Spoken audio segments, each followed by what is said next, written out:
are you? I don't know, but I'm writing to you anyway. Where are you? How far in the future? Where'd you find my journal? I may never know, but you can know me from what I put down on these pages. I come from a little village in the mountains.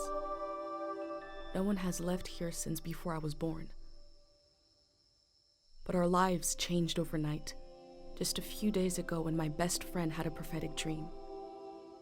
A vision that the elder said means this season is going to end soon. The world is about to enter a new era.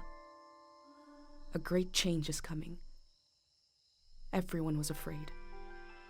I was surrounded by questions and I began to feel how little I know.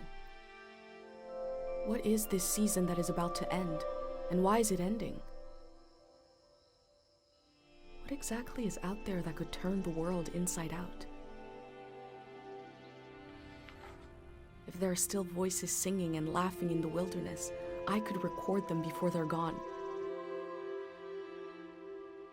I also thought of my dad, who always wanted to see the outside world but never did. So,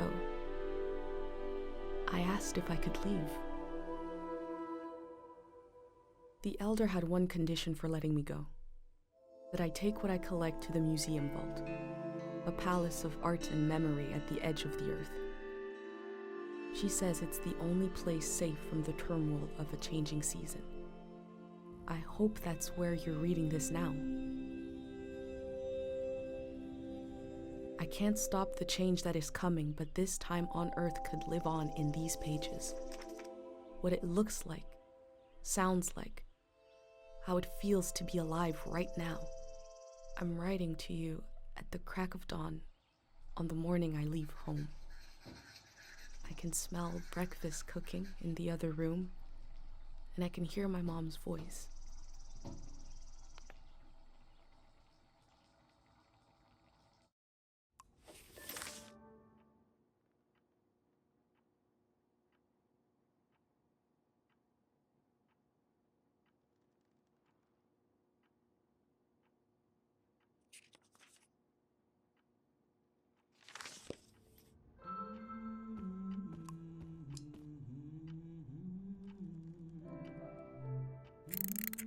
Three, two, one. Hooray! Mr. Lotto's here.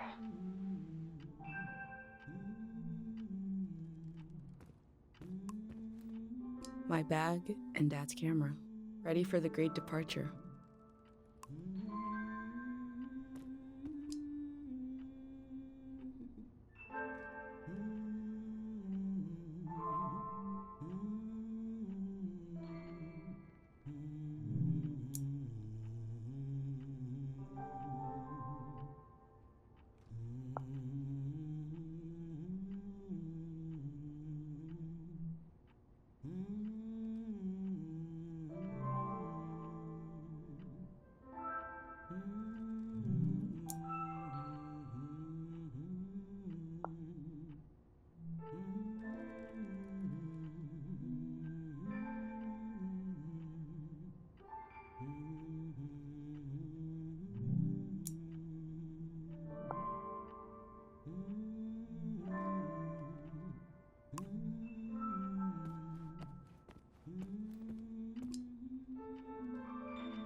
The last moment in this little house.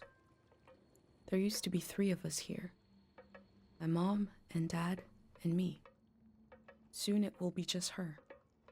Her and all these memories. But in this moment, everything is the same as ever. Until I shift my weight. The floorboards creak. Mom hears it and turns to me.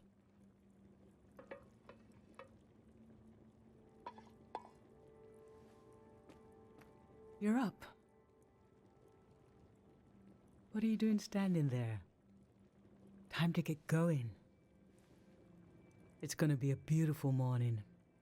I'm making progress. I found the burner, camera, recorder, travel bag. Breakfast is in progress. Still gotta make a pendant. We haven't used this in so long. Good thing I saved the instructions. Just as you would use a shield to protect your body, an identity pendant protects your mind. Your thoughts, memories, everything that makes you, you. We don't wear them here in the village anymore, but if you're going into the outside world, I'll feel better when you've got a pendant shielding you.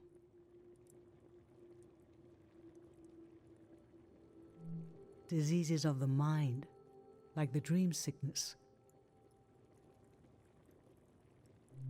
It was Dr. Fumio's last invention.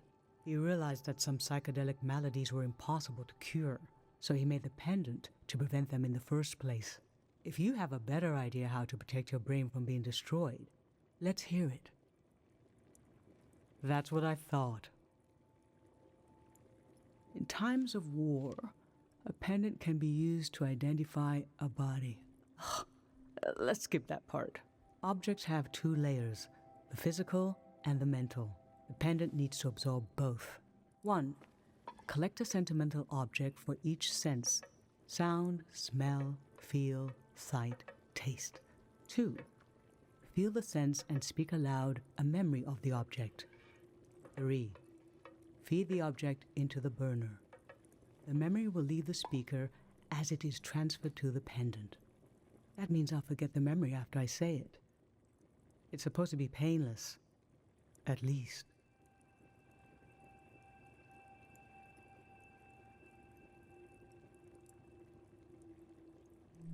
No, you must remember everything. That's your role. Okay, so this old tape should work for our sense of sound. I remember.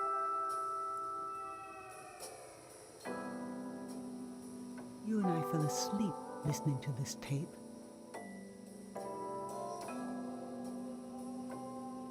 Your dad came home. We all rested together until it got dark.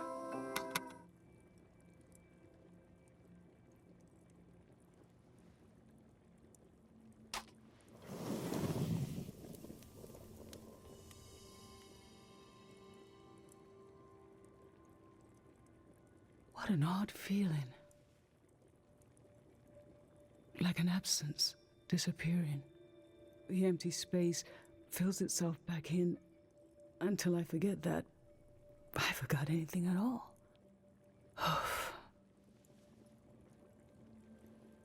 I'm glad I'm only losing a few memories. If I lost too many, I wouldn't even know who you are. You should pick the rest of the objects. I'll lose the memories, but you'll have them in the pendant forever. So they should be important to you. They should be parts of your identity you want to be sure to protect. So think about what these items and what the memories would preserve about you. Let's do smell next. Find an object with a strong odor and that holds a piece of you.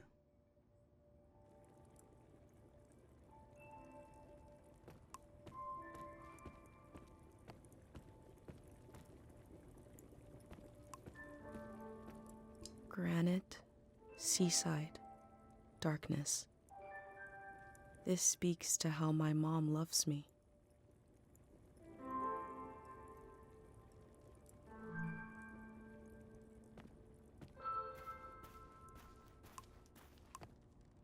Honey, wax, baby, waves.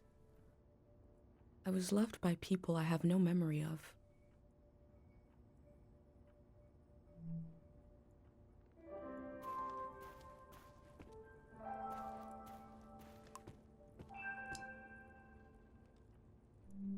Ancient, perfume, sweet.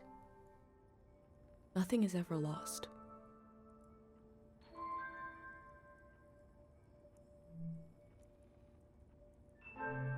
Sweet, wax, honey. How I've tried to save things.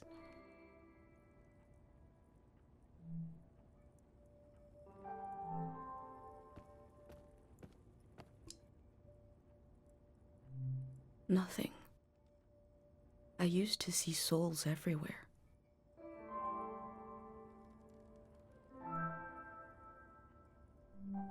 Childhood. Too sweet, too old. I always wanted to experience new things.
What did you choose for smell? Let's breathe in deep.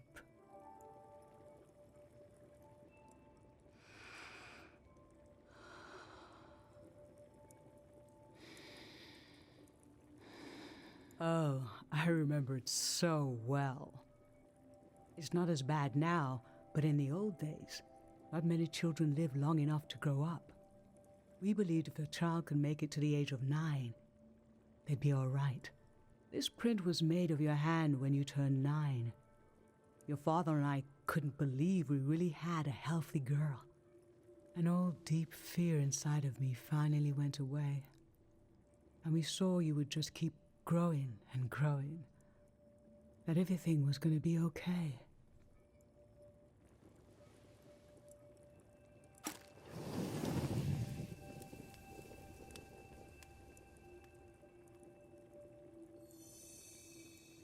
Now touch.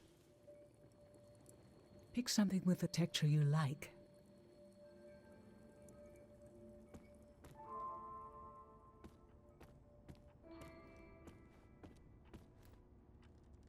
My bag and Dad's camera, ready for the great departure.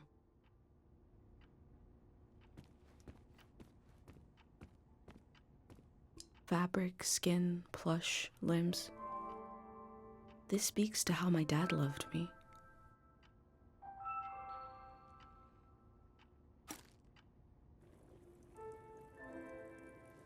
So what did you end up choosing? Okay, feel the object. I remember. You used to take him everywhere with you. One night, you forgot him in the plaza. It was cold and rainy that night, but your dad leaped into action as if the doll was a real member of the family. I have this image of his face as he ran out into the storm, completely serious, no hesitation. And when your dad returned with the doll, I forgot for a moment that he's just fabric, stitched into the form of an animal. It felt as if he had a soul, because you'd projected one into him. What was dear to you was dear to us. That was, we were whole, for a little while.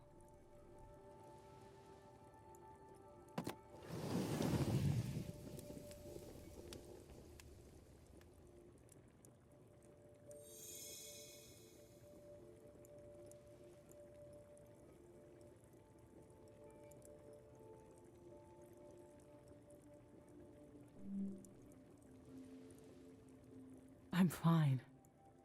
Let's do sight next. Pick something that looks nice.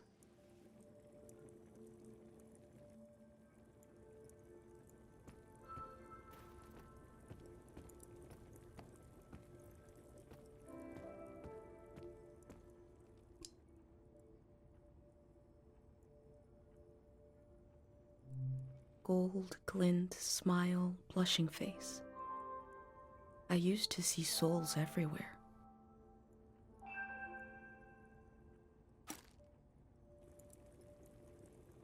So, what did you end up choosing?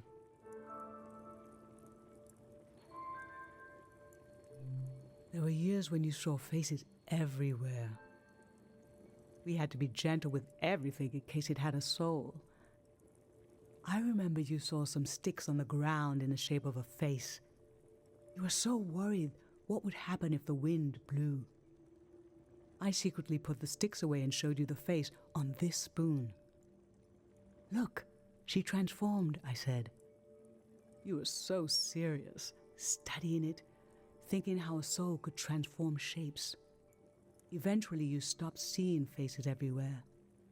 Does the world have fewer souls in it now than when you were a child? Or are they still out there?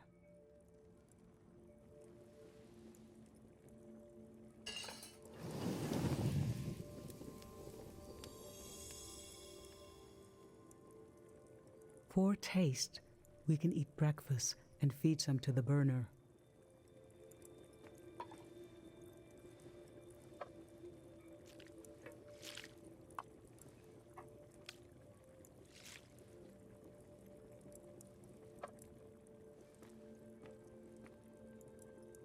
The memory I'll lose is the one we're forming right now. I want you to have it forever.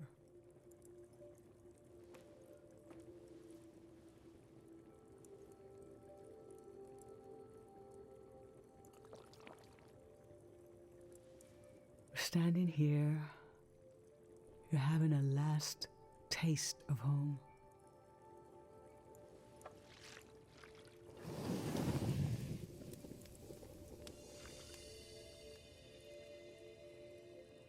Now you're protected by lost memories.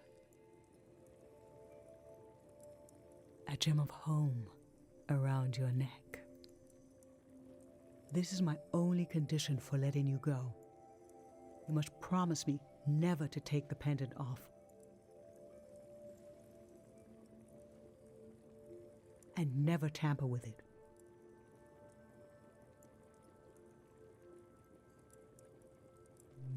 Okay?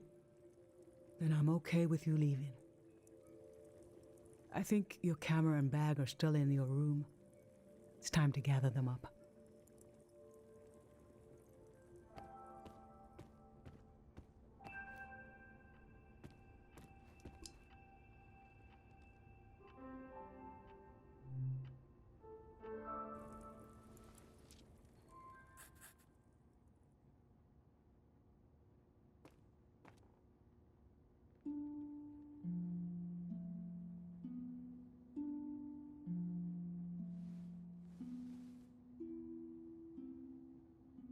I've lost so much.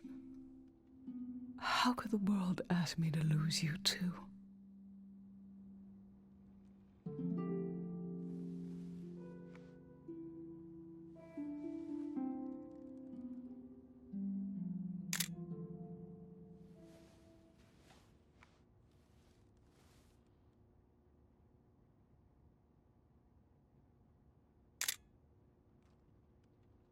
Look at us. There we are.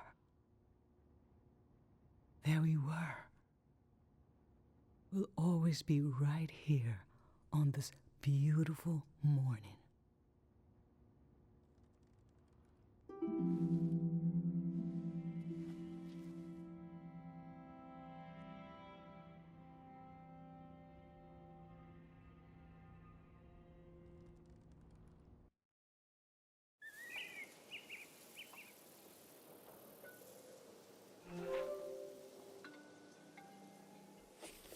I just performed a ritual with my mom. The moment has passed, but I'll record it in these pages for you, for the future.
I never knew when my mom would share a memory of Dad, while cooking, on a walk, with no warning. It knocked the wind out of me. Rituals take this grief and give it a shape and a story.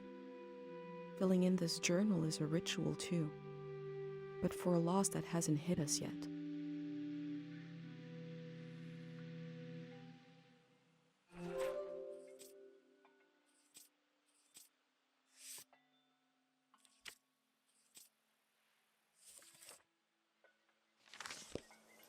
I've brought tools to record the sights and sounds of this season. I'll start by recording the only place I've ever known.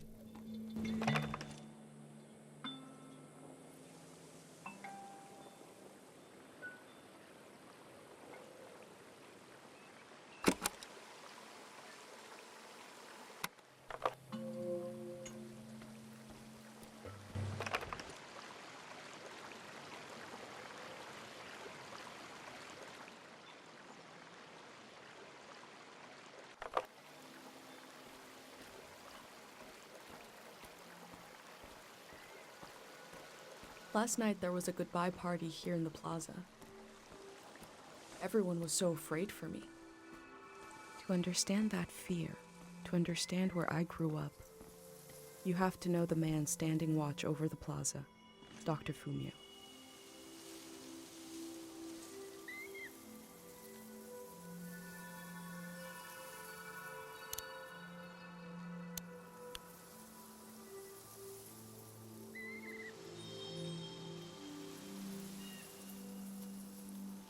Last night, my friends wrote down their hopes for my trip and tied them to the branches of this tree.